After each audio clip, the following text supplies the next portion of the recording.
Certaines histoires ne s'effacent jamais, même lorsque des décennies s'écoulent.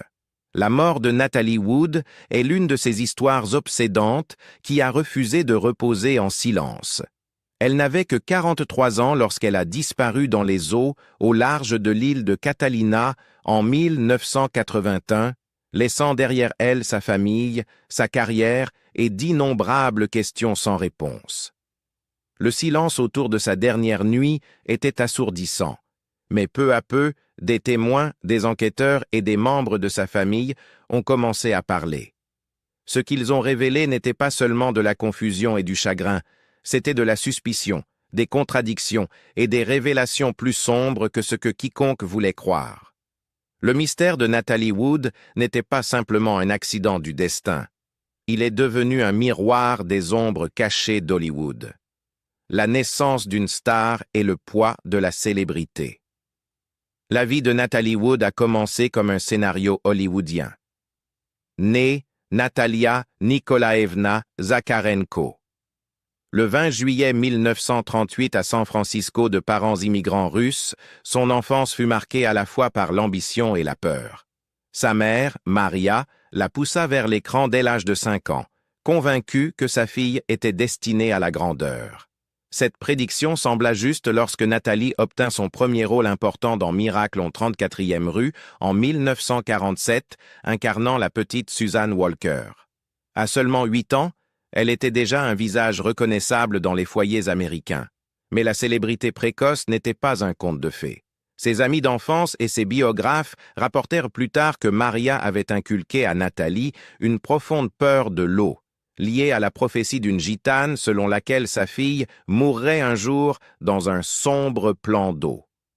L'ironie de ce détail obsédant ne ferait que s'alourdir au fil des ans.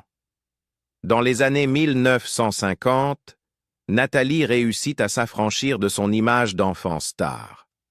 En 1955, à 16 ans, elle apparut dans Rebel Without a Cause aux côtés de James Dean et Sal Mineo. Le film captura non seulement l'angoisse adolescente d'après-guerre, mais transforma également Natalie en une icône culturelle. Pour son interprétation, elle reçut sa première nomination aux Oscars. Avec cette transition, elle réussit ce que tant d'enfants acteurs ne pouvaient pas, devenir une actrice respectée à part entière. Les années suivantes consolidèrent sa réputation. Elle joua dans West Side Story, incarnant Maria, et dans Splendor in the Grass, qui lui valut une autre nomination aux Oscars pour la meilleure actrice. Ces films démontraient son registre, allant de la romance musicale au drame psychologique tragique. Sa vie publique, cependant, commença à attirer autant d'attention que son jeu d'actrice. Ses relations étaient scrutées de près par les tabloïds. En 1957, à seulement 19 ans, elle épousa Robert Wagner, alors étoile montante. Leur mariage fut perçu comme la perfection hollywoodienne, un couple glamour symbolisant jeunesse, beauté et promesse. Pourtant, derrière les caméras, leur relation connut des difficultés. En 1962, seulement 5 ans après leur union, ils divorcèrent avec des rumeurs de jalousie et d'infidélité entourant la séparation. Natalie se remaria en 1969, cette fois avec le producteur britannique Richard Gregson. Ils eurent une fille, Natasha, en 1970, mais le mariage s'effondra rapidement et se termina par un divorce en 1971. En 1972, Natalie épousa à nouveau Wagner, revenant vers l'homme avec qui elle avait partagé sa romance la plus publique. Cette réconciliation fascinait les fans et était présentée comme la preuve d'un amour durable. Ensemble, ils accueillirent une autre fille, Courtney, en 1974. Aux yeux du monde extérieur, Natalie semblait avoir bâti la parfaite famille hollywoodienne. Mais sous la surface, des fissures subsistaient. La jalousie de Wagner et les propres insécurités de Natalie ajoutaient des tensions. Parallèlement, la carrière de Natalie ralentit dans les années 1970. Bien qu'elle ait continué à travailler, souvent aux côtés de Wagner, les rôles se faisaient plus rares. Elle s'orienta vers la télévision et des projets plus modestes, donnant la priorité à ses filles. En 1981, elle était semi-retraitée, choisissant ses rôles avec soin et essayant de concilier maternité et réputation encore brillante. C'est pendant le tournage de Brainstorm avec Christopher Walken qu'elle entreprit le voyage qui allait tout changer. Le week-end fatidique de Thanksgiving. Les vacances de Thanksgiving 1981 auraient dû être un moment de repos pour Natalie Wood. Elle était en plein tournage de Brainstorm avec Christopher Walken et la production avait laissé des traces. Ce mois de novembre, elle et son mari Robert Wagner invitèrent Walken à les rejoindre sur leur yacht, le Splendor, pour une escapade d'un week-end à l'île de Catalina. Leur capitaine, Dennis Davern, était également à bord. À première vue, cela ressemblait à une retraite intime. 2 stars hollywoodiennes, un coacteur et un ami de confiance. Mais sous la surface, de vieilles tensions et de nouvelles insécurités attendaient d'éclater. Le vendredi 27 novembre, le groupe jeta l'ancre près de Catalina après un dîner sur l'île. Des témoins ont ensuite rappelé que l'alcool coulait à flot ce soir-là. L'équipage des bateaux voisins rapporta avoir entendu des rires, des voix élevées et plus tard, quelque chose de plus troublant. Ce qui se passa entre 22 heures et 1 heure du matin deviendrait le cœur du mystère.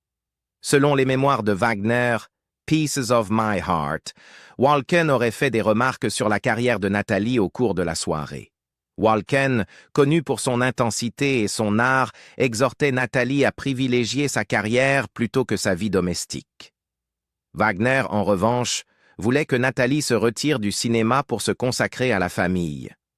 La différence d'opinion dégénéra rapidement en une violente dispute. Wagner admit avoir brisé une bouteille de vin durant la confrontation tout en insistant sur le fait que sa colère était dirigée contre Walken et non contre Natalie. La suite dépend du récit auquel on croit. Wagner affirma que Natalie était partie se coucher pendant la dispute et que lorsqu'il retourna plus tard dans leur cabine, elle avait disparu. Il supposa qu'elle avait pris le canot pour rejoindre la terre. Davern, cependant, allait plus tard alléguer que Wagner et Natalie s'étaient disputés cette nuit-là, une querelle explosive qui, selon lui, se termina en tragédie. Davern affirma que Wagner avait refusé d'allumer les projecteurs du yacht ou d'alerter immédiatement les autorités lorsque Natalie disparut. Il se souvenait aussi que Wagner leur avait dit, à lui et à Walken, « Voici notre version de l'histoire », suggérant un pacte pour protéger la vérité. Vers 1h30, Davern appela de l'aide par radio auprès de Baywatch, une patrouille côtière privée. La garde côtière ne fut contactée que près de 2 heures plus tard. À ce moment-là, Natalie avait déjà disparu depuis plusieurs heures dans des eaux froides et obscures. À l'aube, le canot fut retrouvé dans une crique, à la dérive et inutilisé, le moteur éteint et la boîte de vitesse au point mort. À 8 heures du matin, le dimanche 29 novembre, le corps de Natalie fut découvert, flottant face contre l'eau à moins d'1 mille du yacht. Elle portait une chemise de nuit, une parka rouge et des chaussettes. Ses bras et ses jambes étaient couverts d'ecchymose et elle avait une abrasion sur la joue gauche. Son taux d'alcoolémie était de 0,14%, avec des traces d'analgésique dans son organisme. Le médecin légiste de Los Angeles, le docteur Thomas Noguchi, conclut à une noyade accidentelle, théorisant qu'elle avait tenté d'attacher ou de monter dans le canot, glissé et s'était noyée, alourdie par ses vêtements. Des marques d'ongles sur le côté du canot semblaient étayer cette hypothèse, mais cette explication ne fit pas taire les doutes. La peur viscérale de Natalie pour l'eau sombre, inculquée par la prophétie de sa mère, rendait difficile de croire qu'elle se serait approchée du canot seule, en pleine nuit. Des témoins sur un bateau voisin déclarèrent de plus tard avoir entendu les cris désespérés d'une femme vers 23 heures. L'un d'eux se rappela avoir entendu « Aidez-moi ! Quelqu'un s'il vous plaît, je me noie !» répété pendant près de 15 minutes avant le silence. Contradiction, témoin et réouverture de l'affaire. Dès le moment où le corps de Natalie Wood fut sorti du Pacifique, l'explication officielle, noyade accidentelle, peinait à correspondre aux détails. Au départ, la plupart d'Hollywood et de la presse acceptèrent cette version. Mais avec le temps, des contradictions apparurent, jetant le doute sur cette conclusion trop simple. L'autopsie menée par le docteur Thomas Noguchi révéla des ecchymoses sur les bras et les jambes de Nathalie, ainsi qu'une abrasion sur sa joue gauche. Noguchi conclut que ces blessures étaient compatibles avec une chute dans l'eau et des tentatives pour remonter dans le canot. Mais d'autres remarquèrent que les ecchymoses ressemblaient davantage à celles de quelqu'un qui aurait été saisi ou retenu. Des questions se posèrent aussi sur l'absence de certaines preuves médico-légales, comme des prélèvements d'ongles, qui n'avaient jamais été effectués. Pendant des décennies, ces lacunes ont permis à la spéculation de prospérer. Le capitaine du Splendour, Dennis Davern, devint la figure la plus controversée de l'affaire. Dans sa déclaration initiale à la police en 1981, il soutint la version des faits donnée par Wagner. Mais des années plus tard, Davern avoua avoir menti. En 2006, il coécrivit Goodbye Nathalie, Goodbye Splendour, où il affirma que Wagner avait été jaloux de Walken et que le couple s'était violemment disputé la nuit de la disparition de Wood. En 2011, Davern reparut publiquement, déclarant dans l'émission Today de NBC « J'ai pris de terribles décisions et commis des erreurs. J'ai menti dans un rapport il y a plusieurs années. J'ai eu tort de ne pas dire la vérité dans un rapport de police. » Il affirma désormais que Wagner était responsable de la mort de Wood. Des témoignages extérieurs au yacht approfondirent le mystère. Marilyn Wayne, qui se trouvait sur un bateau ancré à proximité avec son petit ami et son fils, rapporta avoir entendu vers 23 heures les cris terrifiés d'une femme. Elle décrivit avoir entendu « Aidez-moi, quelqu'un s'il vous plaît, je me noie ». Son compagnon tenta d'appeler la patrouille du port, mais n'obtint aucune réponse. Selon Wayne, les cris durèrent 15 minutes avant de s'interrompre. Elle affirma plus tard avoir été menacée et avertie de ne pas parler publiquement de ce qu'elle avait entendu. Christopher Walken, quant à lui, s'est peu exprimé au fil des ans. Dans une rare interview accordée en 1986 à People, il minimisa les théories du complot, déclarant « Je ne sais pas ce qui s'est passé. Elle a glissé et est tombée dans l'eau. J'étais déjà couché. C'était une chose terrible. » Il qualifia plus tard les questions supplémentaires de conversations ennuyeuses. Bien qu'il n'ait jamais été considéré comme suspect, son silence n'a fait qu'alimenter les spéculations. En 2011, 30 ans après la mort de Wood, le département du shérif du comté de Los Angeles rouvrit l'affaire, citant de nouvelles informations de Davern et d'autres témoins. En 2012, le coroner modifia le certificat de décès de noyade accidentelle en noyade et autres facteurs indéterminés. Un rapport complémentaire de 2013 suggéra que ces ecchymoses pouvaient avoir été infligées avant son entrée dans l'eau. En 2018, les enquêteurs alertent plus loin en désignant Robert Wagner comme une personne d'intérêt. Le lieutenant John Corina expliqua que les déclarations de Wagner avaient changé au fil du temps et ne correspondaient pas aux autres témoignages. Les détectives soulignèrent les ecchymoses récentes de Wood, qu'un d'eux décrivit comme ressemblant à celles d'une victime d'agression. « Nous savons qu'il a été la dernière personne à être avec elle avant qu'elle n'entre dans l'eau », déclara Corina. La réouverture de l'affaire relança la fascination du public. Soudain, l'histoire de Nathalie Wood n'était plus seulement une tragédie hollywoodienne, mais une enquête active. Était-ce un accident, une dissimulation, ou quelque chose de pire? L'incertitude entretenait le mystère, même après des décennies.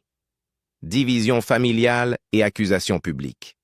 À la réouverture de l'enquête et au retour des gros titres, la famille de Nathalie Wood se retrouva prise entre loyauté, soupçon et un chagrin jamais vraiment apaisé. Pendant des décennies, Robert Wagner fut perçu à la fois comme le veuf éploré et de plus en plus comme l'homme qui en savait plus qu'il ne l'admettait. Ses enfants, cependant, le défendirent farouchement, tandis que la sœur de Nathalie, Lana Wood, devint l'une de ses critiques les plus virulentes. La fille aînée de Nathalie, Natasha Gregson Wagner, née en 1970 lors du mariage de sa mère avec le producteur Richard Gregson, fut principalement élevée par Wagner après la mort de sa mère. Natasha a toujours affirmé que la mort de sa mère était un tragique accident, et non un crime. Dans des interviews et dans son documentaire de 2020 Natalie Wood, What Remains Behind, Natasha exprima sa colère face aux accusations visant son père. C'est scandaleux et totalement inacceptable que d'autres aient créé ce récit à propos de mon père et de la nuit où ma mère est morte, déclara-t-elle. Je sais que si ma mère avait été en détresse, il aurait donné sa vie pour elle. Sa sœur cadette Courtney, née en 1974 lors du remariage de Nathalie avec Wagner, partagea le même sentiment. Je l'aime si profondément et c'était incroyablement irrespectueux d'entendre de telles horreurs être dites. Mais la sœur cadette de Nathalie, Lana Wood, voyait les choses différemment. Lana avait toujours cru que Wagner en savait plus qu'il ne le disait, et elle devint de plus en plus vocale à mesure que de nouvelles preuves apparaissaient. En 2021, elle publia Little Sister, My Investigation into the Mysterious Death of Natalie Wood, où elle détaillait ses doutes et sa conviction que sa sœur n'avait pas pu se noyer par accident. Lana soulignait que Nathalie avait été terrifiée par l'eau toute sa vie, ne savait pas nager et était peu susceptible d'avoir tenté d'attacher ou de monter dans le canot au beau milieu d'une nuit froide et sombre. Elle décrivit Wagner comme jaloux, contrôlant et capable d'une colère qui aurait pu dégénérer fatalement. Cette division entre les défenseurs et les accusateurs de Wagner divisa l'opinion publique. Pour certains, Wagner restait un homme injustement harcelé par les rumeurs, dont la douleur fut aggravée par des années de soupçons. Pour d'autres, son refus de coopérer ouvertement avec les enquêteurs après la réouverture de l'affaire en 2011, ainsi que ses récits changeants de cette nuit-là, suggéraient une culpabilité ou du moins la connaissance de ce qui s'était réellement passé. Même les récits changeants de Dennis Davern reflétaient ce conflit. Pendant des années, il resta silencieux, continuant à travailler pour Wagner après la mort de Nathalie. Mais lorsqu'il finit par avouer avoir menti dans son rapport de police initial, son témoignage s'aligna davantage sur les soupçons de Lana. Il accusa Wagner d'avoir retardé les recherches pour Nathalie, empêché l'utilisation des projecteurs et fabriqué une version de couverture. Ces divisions s'accentuèrent encore lorsque les enquêteurs désignèrent Wagner comme une « personne d'intérêt » en 2018. Bien qu'il se soit arrêté avant de qualifier l'affaire d'enquête pour meurtre, le lieutenant John Corina souligna que Wagner avait été la dernière personne vue avec Nathalie avant sa disparition. Pourtant, en 2022, le bureau du shérif déclara publiquement Wagner innocent, affirmant que toutes les pistes avaient été épuisées. L'affaire, déclara-t-il, restait ouverte mais non résolue. Les enquêtes, les théories et les doutes persistants. L'affaire de la mort de Natalie Wood a été enquêtée, close, rouverte puis réexaminée tant de fois qu'elle ressemble à un roman policier dont il manquerait des pages. Chaque nouvelle enquête a ajouté des couches de complexité plutôt que des réponses, maintenant la tragédie vivante dans l'imaginaire collectif. En 1981, la conclusion du docteur Thomas Noguchi, noyade accidentelle, semblait suffisamment claire. Il théorisa que Nathalie, intoxiquée avec un taux d'alcoolémie de 0,14% et sous l'influence d'analgésiques, avait glissé en tentant de sécuriser ou de monter dans le canot. Sa lourde parka rouge l'aurait entraînée vers le fond alors qu'elle luttait dans l'eau, laissant des marques d'ongles sur le côté de l'embarcation. L'hypothermie et l'épuisement auraient scellé son sort. Pendant un temps, cette explication fut acceptée, bien qu'elle n'ait jamais vraiment convaincu ceux qui connaissaient la peur viscérale de Nathalie pour l'eau sombre. Au fil des années, cependant, de nouvelles voix commencèrent à remettre en question ce récit. Pourquoi Nathalie, terrorisée par l'eau et incapable de nager, aurait-elle quitté la sécurité du yacht en pleine nuit? Pourquoi Wagner et Davern mirent-ils si longtemps à appeler à l'aide? Et pourquoi son corps présentait-il des ecchymoses que certains enquêteurs décrivirent plus tard comme ressemblant davantage à celle d'une victime d'agression qu'à un accident de noyade? La réouverture de l'affaire en 2011 raviva ces questions, Les détectives reçurent plus d'une centaine de témoignages, retournèrent examiner le yacht et interrogèrent de nouveaux témoins. En 2012, le coroner modifia le certificat de décès de Natalie en noyade et autres facteurs indéterminés. En 2013, un autre rapport affirma que certaines de ses blessures pouvaient avoir été infligées avant son entrée dans l'eau, renforçant les soupçons de jeu criminel. Les théories se multiplièrent. Certains pensaient que Natalie avait tenté d'échapper à une violente dispute avec Wagner en essayant d'utiliser le canot. D'autres pensaient que la jalousie de Wagner envers Walken avait déclenché une confrontation qui avait dégénéré. D'autres encore soutenaient qu'il s'agissait d'un tragique accident, alimenté par l'alcool, de mauvais choix et une malheureuse chaîne d'événements. Même Christopher Walken, qui se trouvait au cœur de la tempête, déclara des décennies plus tard « Je ne sais pas ce qui s'est passé. Elle a glissé et est tombée dans l'eau. J'étais au lit à ce moment-là. C'était une chose terrible. » Son refus d'en dire davantage ne fit qu'alimenter les spéculations. La biographie de Natalie, écrite par Suzanne Finstad, Natasha, The Biography of Natalie Wood, révéla de nouveaux détails et un accès au Murder Book, le dossier officiel d'homicide. Elle suggéra que les preuves montraient que Wagner avait retardé les recherches, refusé d'utiliser les projecteurs et tenté de contrôler le récit. Samuel Perroni, ancien procureur qui consacra 6 ans à enquêter indépendamment sur l'affaire, conclut également que l'enquête initiale avait négligé des éléments cruciaux. Les deux chercheurs estimaient que la vérité était bien plus sinistre qu'un simple accident. En 2018, lorsque Wagner fut désigné comme personne d'intérêt, l'affaire sembla sur le point de connaître un tournant décisif. Pourtant, seulement 4 ans plus tard, le département du shérif du comté de Los Angeles annonça que Wagner avait été blanchi, invoquant l'absence de nouvelles preuves. Toutes les pistes dans l'affaire Natalie Wood ont été épuisées, déclarèrent-ils. L'affaire demeurait ouverte, mais sans aucune voie claire à suivre. L'héritage de Natalie est l'ombre de sa mort. Autant la mort de Natalie Wood a été un sujet de spéculation, autant sa vie fut celle d'un art et d'un impact indéniable. Elle n'était pas seulement une starlette hollywoodienne vouée à s'éteindre avec l'âge. Elle fut une artiste qui sut se réinventer à chaque étape, passant d'enfant prodige à idole adolescente, puis à actrice accomplie. Pourtant, la tragédie de sa fin a trop souvent éclipsé l'éclat de sa carrière. De son vivant, elle a joué dans plus de 50 films, chacun marquant un chapitre de l'histoire d'Hollywood. De l'innocence de Miracle, au 34e rue à la fougue rebelle de Rebel Without a Cause, de la vulnérabilité poignante de Splendor in the Grass à la romance de West Side Story, Natalie a prouvé qu'elle pouvait porter une histoire avec force et fragilité. Au moment de sa mort, elle avait déjà 3 nominations aux Oscars et 2 Golden Globes, des distinctions qui la plaçaient parmi les actrices les plus célèbres, plus respectées de sa génération. Mais derrière les récompenses, elle était aussi une fille, une sœur, une épouse et une mère.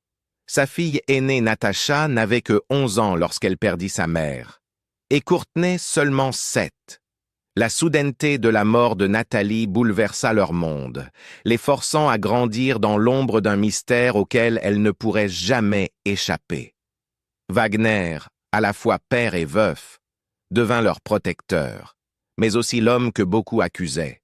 Cette dualité suivit la famille pendant des décennies, poussant les enfants à défendre le père qui les avait élevés, alors même que les murmures sur le sort de leur mère refusaient de s'éteindre.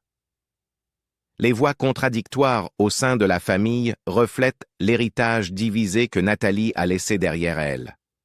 Natasha et Courtney se souviennent d'elle comme d'une mère aimante et vibrante qui méritait d'être rappelée pour son art et non pour sa mort.